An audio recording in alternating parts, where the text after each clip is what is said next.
If you are a 2025, a senior right now, and you're still trying to go Division One, you're not talking to any Division One coaches, you need to focus elsewhere or just give up the dreams of playing college football. And this is just me being completely honest. If you don't know who I am, I'm Trent Lohr. I'm a former college quarterback, and now I run Your First Scholarship, where we help families get their first scholarship and more. And so I'd say this because I've been talking to families. Yesterday I talked to an uncle who was trying to help his nephew. And the nephew's good, don't get me wrong. Probably should be going, to be honest, probably should be going group of five at least. Still has a chance to go FCS. And he's talking to a few schools, but there's not really any conversations going on truly. And we went to the conversations about stars, all this stuff, and I feel for him because it's frustrating. And he has the talent, and there's still a chance that something might happen. But realistically, at this point in the timeline, we just don't have much time to get on the board, to move up there and get an offer going. Because at this point, most FBS schools, Power Fours especially, have their board set. They're probably not going to change. Unless somebody really lights it up, they're just not going to shift. Of course, you still see some things. Somebody does really well, or somebody catches their eye, some things change, and somebody gets an offer. But it's just such a low likelihood. And again, I'm not saying it's impossible, but if your goal is to play college football, then the lowest likelihood of you doing that is you continue focusing on FBS schools. FCS, on the other hand, they're still recruiting. You can definitely focus on those a little bit more if your talent level matches that. But if you're not talking to FCS or FBS coaches, and you're still having that goal of like, I'm a D1 guy, I should be playing D1. If you're not talking to any coaches at this point, then A, either you're not as good as you think you are, or B, you've just done a terrible job of getting coaches to know about you, and you're just really, really behind now. And so, again, those boards are pretty much solidified at this point. Again, they'll shift a little bit here and there. But even with decommits, transfer portal, all that, they have the guys that they have that they know, hey, if this guy leaves, if this guy decommits, boom, we're replacing him. It's not like, hey, we have these guys locked in and we have no one else on the board and we'll see what pops up. No, they've got 5 to 10 other guys, probably more in their database, that they got ranked, and they know exactly who they're offering guy after guy.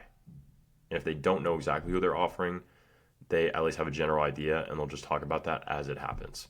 That's just the truth. And that's why I've said this in other videos too, it's just like, realistically, if you go into your senior season not talking to any Division I coaches seriously, and I'm not talking like, a recruiting analyst or you're getting generic emails from them, you're talking to someone that's legitimately recruiting you on a weekly basis, then it's going to be very hard to turn bland interest or no interest into a Division I scholarship offer.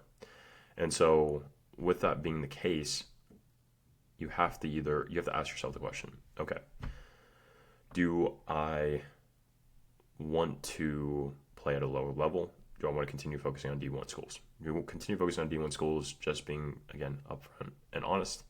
The chances of you turning something into a scholarship offer are very low. It's not possible, but at this point in time, the roster spots are being changed next year from 120 to 105, so there are going to be less opportunities overall. There is word that right now with that, walk-ons would be taken away. I haven't really got confirmation on that.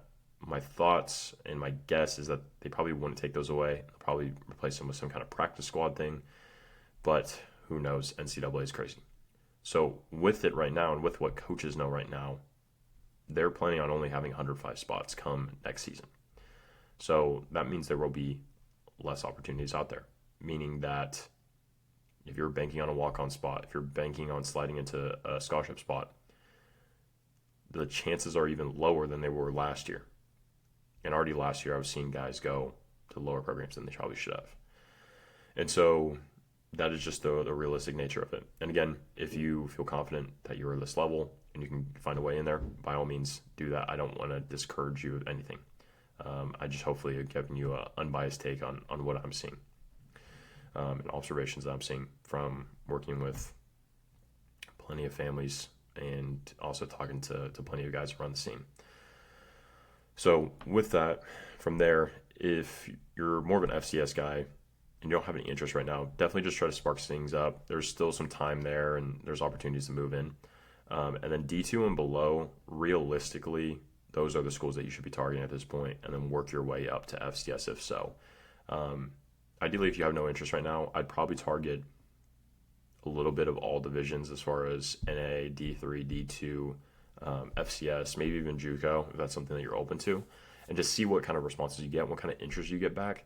So that way, from there, you can kind of adjust and make a decision on, okay, I'm getting more responses from here. I actually got 2 FCS responses. Let's focus a little bit more there.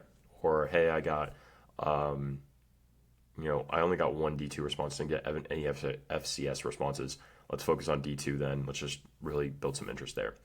Because the worst thing the worst situation is you continue to focus on this D1 stuff, or worse, you just don't do anything at all, and you're like, oh, coaches are going to finally find out about me because my senior film is super good. Sadly, that doesn't work. Hopefully, you know that. And you end up with no interest come after the season in November, and then from there, you're even more behind. And you've got 3 months to get up to speed by February, and that's not a position that you want to be in. So make sure you're getting on this.